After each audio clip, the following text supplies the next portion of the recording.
મનુષ્યના ઘરમાં લડી ઝઘડા કજિયા કંકા શું કામ થાય છે અને જે ઘરોમાં ઝઘડા થાય છે એવા ઘરોમાં શું હાનિ થાય છે?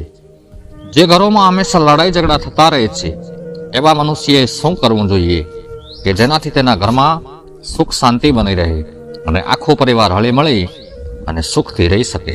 એના વિશે આપણે દરેકે જાણવું ખૂબ જરૂરી છે. આજના યુગમાં ઘરે ઘરે ઝઘડાઓ થાય છે અને પરિવારમાં અશાંતિ બનેલી રહે છે, પરંતુ તેમને ખબર નથી હોતી કે આપણા ઘરમાં આટલા બધા ઝઘડાઓ શું કામ થઈ રહ્યા છે અને તેની પાછળનું શું કારણ છે. આજે આપણે આજના વિડીયો થકી રજૂ કરેલ વાર્તા થકી સમજી શકીશું કે ઘર પરિવારમાં કજિયા કંકાસના પ્રમુખ કારણો ક્યાં હોય છે. આ એક એવા ઘરની કહાની છે જે ઘરમાં સ્વર્ગ હતું, પરંતુ લડાઈ ઝઘડાના કારણે નરક સમાન બની ગયું. પરંતુ તે પરિવારના સભ્યોએ એવું તે શું કર્યું અને એ ઘર ફરીથી સ્વર્ગ બની ગયું? દર્શક મિત્રો, આ કહાની ખૂબ જ જ્ઞાનવર્ધક અને મોટિવેશનલ છે.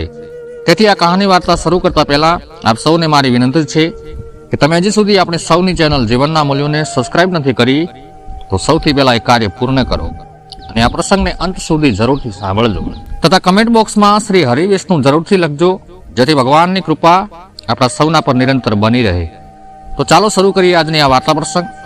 એક સમયની વાત છે. એક નગરમાં એક વેપારી રહેતો હતો. વેપારી ખૂબ જ શ્રીમંત હતો. તેનો વેપાર વ્યવસાય ખૂબ મોટો હતો. એ શેઠનો પરિવાર ખૂબ જ ખુશ હતો. એ વેપારી શેઠ ખૂબ જ દયાળુ સ્વભાવનો વ્યક્તિ હતો. તે હંમેશા ગરીબોની મદદ કરતો રહેતો. નગરના તમામ લોકો શેઠને ખૂબ જ માન સન્માન આપતા, તેનો ખૂબ જ આદર સત્કાર કરતા. થોડો વખત વીત્યો. શેઠની પત્નીએ એક પુત્રને જન્મ આપ્યો. હવે શેઠના આનંદનો કોઈ પાર ન હતો. તેમણે સમગ્ર નગરમાં મીઠાઈ વેચી અને તેમના પુત્રનું નામ રાધેશ્યામ રાખ્યું. તે વેપારી શેઠ પોતાના પુત્રને ખૂબ જ સ્નેહ કરતો હતો અને પુત્રની દરેક જરૂરિયાતો પૂરી કરતો. 2 જ વર્ષનો સમય વીત્યો અને શેઠના ઘરે બીજા પુત્રનો જન્મ થયો.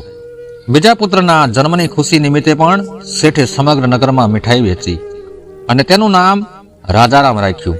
શેઠે તેમના બંને પુત્રોને તમામ પ્રકારની સુખ સુવિધાઓ આપી હતી. તેમને ખૂબ જ સારી રીતે ભણાવ્યા ગણાવ્યા. રાધેશ્યામ અને રાજારામ જે કંઈ પણ એમના પિતા પાસે માંગતા કે શેઠ તરત જ તેમને વસ્તુ લાવી અને હાજર કરી દેતા. શેઠે ક્યારે બંને ભાઈઓને કોઈ વસ્તુની કમી નહોતી રાખી.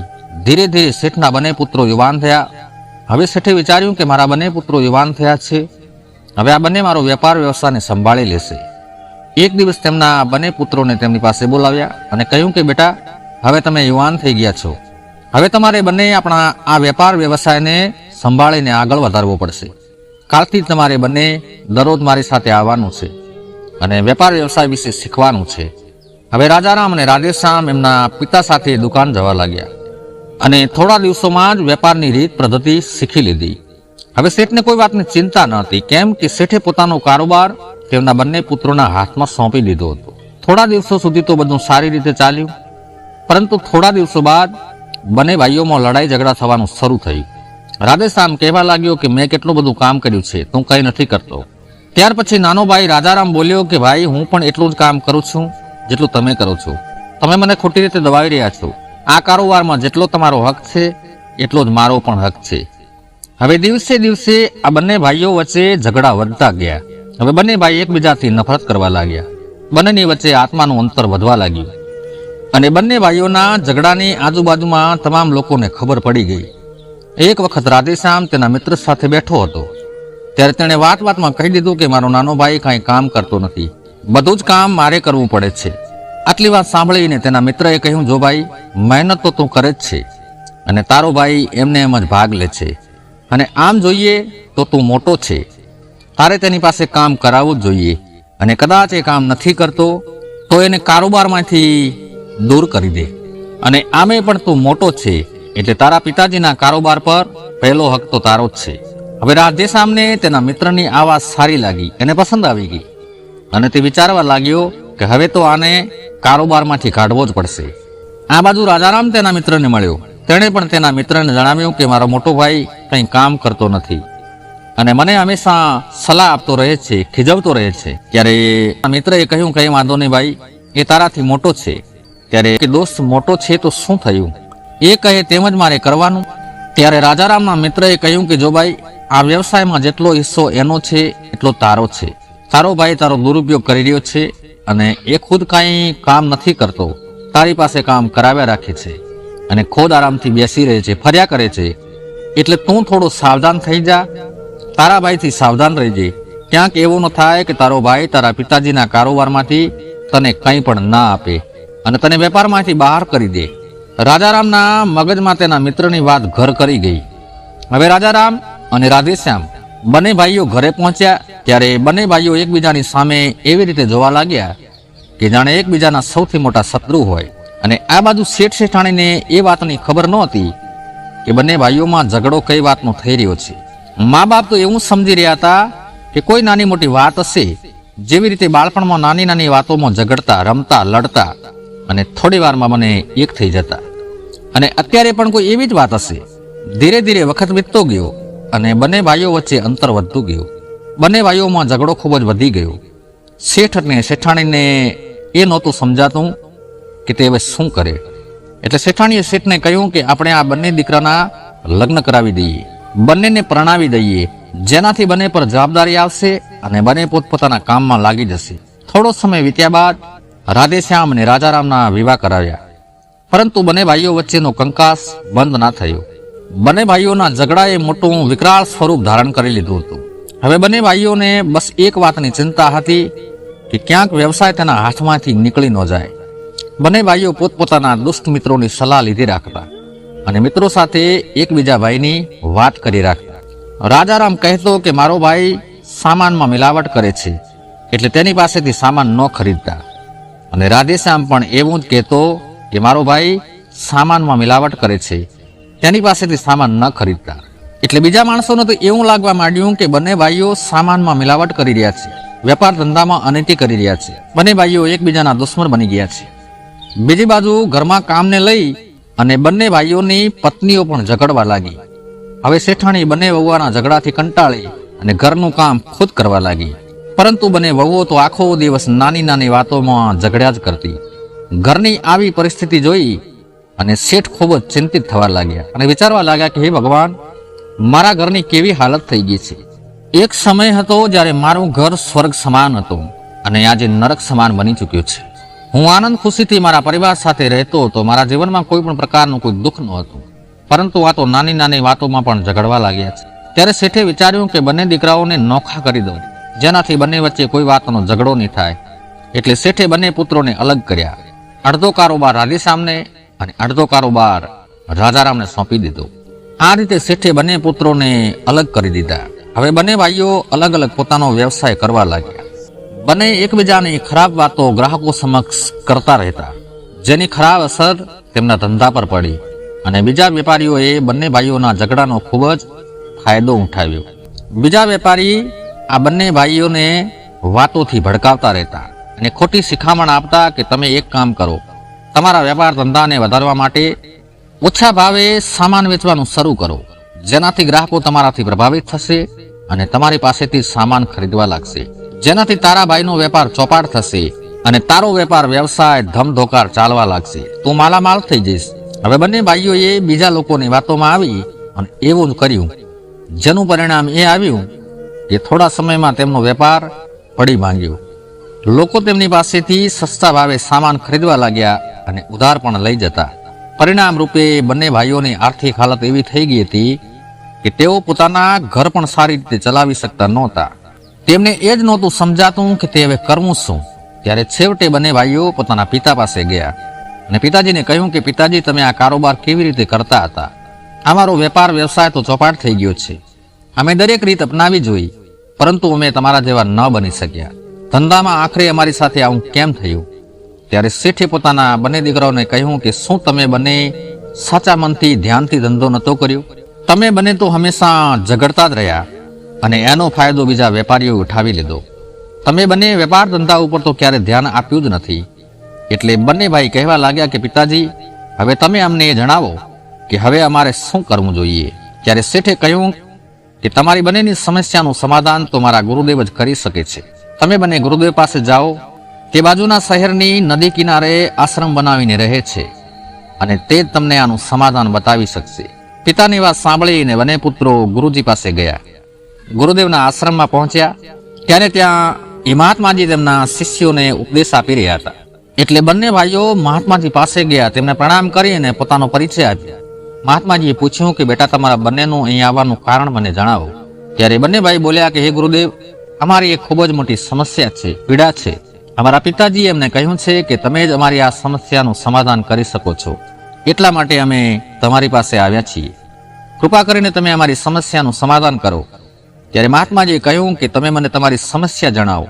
ત્યારે બંને ભાઈઓ કહેવા લાગ્યા કે હે ગુરુદેવ, પહેલા તો અમારો વ્યવસાય ખૂબ જ સારી રીતે ચાલતો હતો, પરંતુ ધીરે ધીરે અમારો બધો જ વેપાર વ્યવસાય ચોપાટ થઈ ગયો છે. અમે એવા બધા અનેક ઉપાયો કરી જોયા જે અમારે કરવા જોઈએ, અને લોકોને ઓછી કિંમતમાં સરસામાન પણ વેચ્યો, તો પણ અમારો વેપાર ધંધો વધ્યો નહીં અને પડી ભાંગ્યો. અમે પૂરી રીતે બરબાદ થઈ ચૂક્યા છીએ. આટલું સાંભળીને મહાત્માજી કહ્યું કે તમે બને ઓછી કિંમતમાં સરસામાન વેચ્યો, તમે ઉધારમાં સામાન વેચ્યો, તમે બને આવું શું કામ કર્યું? ત્યારે રાધેશ્યામે કહ્યું કે મેં એવું વિચાર્યું હતું કે ગ્રાહક હંમેશા મારી પાસે જ સામાન ખરીદવા આવે, એટલા હાટું હું ઓછી કિંમતમાં સામાન સસ્તા ભાવે વેચવા લાગ્યો, અને ઉધાર એટલા માટે આપતો હતો કે ગ્રાહક કોઈ બીજી જગ્યાએથી સામાન ન ખરીદે, તે મારી પાસે જ આવે. ત્યારે મહાત્માજીએ કહ્યું કે તને આવું કરવા માટે કોણે કહ્યું હતું કે તું ઓછી કિંમતમાં સામાન વેચીશ તો તારો વેપાર વધશે અને લોકો તારી પાસેથી જ સામાન ખરીદશે? એટલે રાધેશ્યામે જવાબ આપતા કહ્યું કે ગુરુદેવ, આવું અમને બીજા વેપારીઓએ કહ્યું હતું કે બજાર ભાવથી સસ્તા ભાવે અમે સામાન વેચીશું તો લોકો અમારી પાસેથી જ સામાન ખરીદશે. અને બીજી વાત, બીજા વેપારીઓએ એ પણ જણાવી હતી કે જ્યારે ગ્રાહકો તમારી દુકાને સામાન ખરીદવા આવવા લાગે ત્યારે તમે ધીમે ધીમે કિંમત વધારી દેજો, તો પણ લોકો તમારી પાસેથી જ સામાન ખરીદવા આવતા રહેશે. પરંતુ એવું થયું નહીં. અમે સસ્તા ભાવે માલ સામાન વેચીને ખૂબ જ નુકસાન વેઠી લીધું. હે ગુરુદેવ, અમે તો બરબાદ થઈ ગયા. હવે તો અમારી હાલત એવી થઈ ગઈ છે કે લોકો મારી તરફ જોતા પણ નથી, અને અમે અમારા પરિવારનું પેટ પણ નથી ભરી શકતા. અમારા પિતાશ્રીનું નગરમાં ખૂબ જ માન સન્માન હતું, ધનવાન લોકોમાં એમનું નામ હતું, પરંતુ હવે બધું જ સમાપ્ત થઈ ચૂક્યું છે. હવે તમે જ અમને કોઈ ઉપાય જણાવો કે અમારે શું કરવું જોઈએ? આટલી વાત સાંભળીને મહાત્માજી કહેવા લાગ્યા કે હવે જે વાત હું તમને કહેવા જઈ રહ્યો છું તેને ખૂબ જ ધ્યાનથી સાંભળજો. આ સંસારમાં સૌથી મોટું ધન સુખ અને શાંતિ છે. જ્યારે પણ આપણે દુઃખી થઈએ છીએ કે પછી આપણી સામે કોઈ વિકટતા આવે છે, ત્યારે આપણે સૌથી પહેલા આપણા પરિવાર પાસે જઈએ છીએ, કેમ કે પરિવારના લોકો જ આપણી સમસ્યાને સમજી શકે છે. પરંતુ તમે બંને તમારી સમસ્યા તમારા પરિવારજનોને નહીં, પરંતુ તમારા મિત્રોને કહી જણાવી, અને બીજા લોકો તમારી સમસ્યા સાંભળી અને ક્યારેય સાચું માર્ગદર્શન તમને નહીં આપે, પરંતુ એ તમને ખોટા રસ્તા બતાવશે, એ તમને અયોગ્ય રસ્તે ભટકાવશે. લોકોને આવું કરવામાં ખૂબ જ આનંદ આવતો હોય છે. એને એ બાબતથી કોઈ ફરક પડતો નથી કે તમે કઈ વિકટ પરિસ્થિતિમાં ફસાયા છો. તમે એમની પાસે સમસ્યાનું સમાધાન મેળવવા જાઓ છો, પરંતુ એ તમને સમાધાન બતાવવાના બદલે વધુને વધુ સમસ્યામાં ધકેલે છે. એટલા માટે આપણે કોઈ પણ બાબતથી દુઃખી હોઈએ ત્યારે સૌથી પહેલા આપણે આપણા પરિવાર સાથે બેસી અને એની ચર્ચા કરવી જોઈએ, કેમ કે મનુષ્યની દરેક સમસ્યાનું સમાધાન બીજા લોકો પાસે નથી હોતું, પરંતુ તમારા પરિવારજનો જ તમારી સમસ્યાનું સમાધાન સારી રીતે કરી શકે છે. ક્યારેય પણ તમારા ઘરના રહેશો બીજા કોઈને ના જણાવો. તમારા ઘરની વાતો ક્યારેય સાર્વજનિક ના કરો. તમારા બંને ભાઈઓ વચ્ચે સંબંધોમાં ખટાશ આવી તો આ વાત તમારા બંને વચ્ચે જ રાખવી જોઈએ. પરંતુ તમે બંને તમારી ખુદની જાતને સારી સાબિત કરવા માટે એકબીજા વિશે અયોગ્ય ખરાબ બોલવા લાગ્યા, જેનું પરિણામ એ આવ્યું કે લોકોએ તમારી બંનેની કમજોરીનો લાભ ઉઠાવ્યો. કેમ કે લોકોને તો તમે જ જણાવ્યું હતું કે તમારા બંને ભાઈઓના સંબંધ સારા નથી. તમે બીજાઓને આ વાત ન જણાવી હોત તો એમને કેવી રીતે ખબર પડત? શું આ બધી વાતો તમે એ લોકોને જણાવ્યા બાદ એ લોકો ક્યારેય પણ તમને સાચી સલાહ આપી છે? શું તમને લોકોએ ક્યારેય એવું કહ્યું છે કે ભાઈ ભાઈ વચ્ચે મન મોટાવ ન રખાય? પરંતુ એનાથી વિપરીત એ લોકોએ તો તમને એકબીજા વિરુદ્ધ ભડકાવ્યા, અને ભડકાવવામાં કોઈ કસર બાકી મૂકી નહીં. કારણ કે એમનો હેતુ એ જ કે તમે બંને આગળ વધી ન શકો, તમે પ્રગતિ ના કરી શકો. તમે એ લોકો પાસે તમારી ઘરાઉ બાબતોના સમાધાન માટે ગયા હતા, પરંતુ એ લોકોએ તમને મુસીબતમાં ધકેલી દીધા. બીજા લોકો ક્યારેય એવું નહીં ચાહે કે તમે એનાથી આગળ નીકળો. એ લોકો હંમેશા તમને નીચે પાડવાની કોશિશ કરતા રહેશે. એ હંમેશા તમને નીચે પાડવાનો પ્રયાસ જ કરવાના છે. અને તમે બંને ભાઈઓ એ વેપારીઓની વાત માની લીધી અને તેમના કહેવા અનુસાર કરવાનું શરૂ કર્યું. શું તમે એ સમય દરમિયાન એક વખત પણ તમારા પિતાજીની સલાહ લીધી હતી? નહીં લીધી હોય, નહીતર આ તકલીફ જ ન આવત. જ્યારે તમારું બધું જ બરબાદ થઈ ચૂક્યું છે ત્યારે તમને તમારા પિતાની યાદ આવી. કદાચ તમે બીજાને પૂછવાની જગ્યાએ તમારા પિતાજીને જ પૂછી લીધું હોત તો કદાચ આજે તમારી આ હાલત ન થઈ હોત. પણ તમે હંમેશા બીજાની સલાહ લીધી અને એનું પાલન કર્યું. બીજા લોકો તો આગ લગાવતા જ રહેશે અને એ આગમાં એમનું કંઈ નથી બળવાનું, પરંતુ તમારું આખું ઘર બળી અને ખાખ થઈ જશે. એટલા માટે પોતાના ઘરની સારી કે ખરાબ વાતો ક્યારે પણ બીજાની સામે ના કરો. અને કદાચ તમારા ભાઈ સાથે તમારે કોઈ વાંધો હોય તો તેને ઘરમાં બેસીને સમજદારીપૂર્વક સમાધાન કરી શકો છો. કદાચ તમે બંને ભાઈઓ સાથે રહી અને વેપાર વ્યવસાય ધ્યાનપૂર્વક કર્યો હોત તો આજે તમે તમારા પિતા કરતાં પણ મોટા વેપારી બની ગયા હોત. દરેક પરિવારમાં નાના મોટા ઝઘડા તો ચાલતા રહે છે. ઘર હોય ત્યાં વાસણ ખખડવાનો અવાજ આવે જ. જ્યાં ચાર લોકો મળીને રહેતા હોય ત્યાં થોડું ઘણું મન ઓછું વધતું તો થવાનું જ છે. પરંતુ આપણે આવી નાની નાની વાતોમાં ધ્યાન ન આપવું જોઈએ. આવી વાતો થોડા સમય બાદ આપમેળે ઠીક થઈ જાય છે. અને કદાચ તમારાથી મોટા તમને બે વાત કહી પણ જાય તો એને સાંભળી લેજો. કદાચ એમાં પણ કોઈ લાભદાયક રહસ્ય છુપાયેલું હશે. મોટાની વાત સાંભળવાથી કોઈ નુકસાન નહીં થાય, પરંતુ લાભ થશે. પરંતુ એનાથી વિપરીત તમે એને સામો પ્રત્યુત્તર આપવા લાગશો તો પરિવારમાં ઝઘડા કજિયા વધવા લાગશે અને એનું પરિણામ એવું આવશે કે તમારું ઘર વેર વિખેર થઈ જશે. તમારા પર કોઈ પણ આફત મુશ્કેલી આવશે તો સૌથી પહેલા તમારો પરિવાર તમારો સાથ આપશે. અને પરિવારમાં સુખ શાંતિ અને સંપ ત્યારે જ બની રહે છે જ્યારે આપણે એકબીજાને સમજી શકીશું અને પરિવારના સભ્યોનું સન્માન કરીશું, એમની ભાવનાઓની કદર કરતા શીખીશું. તમે બંને ભાઈ પણ ઈમાનદારીથી, નિષ્ઠાથી, સંપથી કામ કરી અને તમારા વેપાર વ્યવસાયને ફરીથી ઊભો કરી શકો છો. બસ મારી આ વાતો હંમેશા ધ્યાનમાં રાખજો. એના પછી બંને ભાઈઓ ગુરુદેવને પ્રણામ કરી અને એકબીજાને ગળે લાગ્યા અને એકબીજાને વચન આપ્યું કે હવે અમે બંને ભાઈઓ સાથે મળીને રહીશું અને સાથે જ રહીને અમારો કારોબાર ફરીથી ઊભો કરીશું. ક્યારેય પણ બીજાની વાતોમાં નહીં આવીએ અને અમારા ઘર પરિવારની દરેક નાની મોટી વાતો અમારા સુધી સીમિત રાખીશું. વખત વીત્યો અને એમનો કારોબાર ફરીથી એ જ ગતિથી ચાલવા લાગ્યો જે ગતિમાં એમના પિતાએ એમને સોંપ્યો હતો. દરેક દુઃખ સમસ્યાનો અંત આવ્યો અને નરક બનેલ ઘર ફરીથી સ્વર્ગ સમાન બની ગયું. તો દર્શક મિત્રો, આપણા જીવનના, આપણા ઘર પરિવારને લગતા ઘણા બધા પ્રશ્નોના ઉત્તર આપણને આ વાર્તા પ્રસંગમાંથી મળે છે. અને જે ઘરમાં લડાઈ ઝઘડા નથી થતા એવા જ ઘરોમાં માતા લક્ષ્મીજીનો સદાય વાસ રહે છે. જેના લીધે એવા ઘરોમાં ધન સંપત્તિની ક્યારેય કમી નથી રહેતી. જ્યાં નથી કંકાસ ત્યાં જ લક્ષ્મીજીનો વાસ. તો દર્શક મિત્રો, આ કહાની તમને કેવી લાગી તે કમેન્ટ કરીને જરૂર જણાવજો. મળીશું બીજા વિડીયો મારફતે. ત્યાં સુધી આપ તમામને મારા જય શ્રી કૃષ્ણ. હર હર મહાદેવ.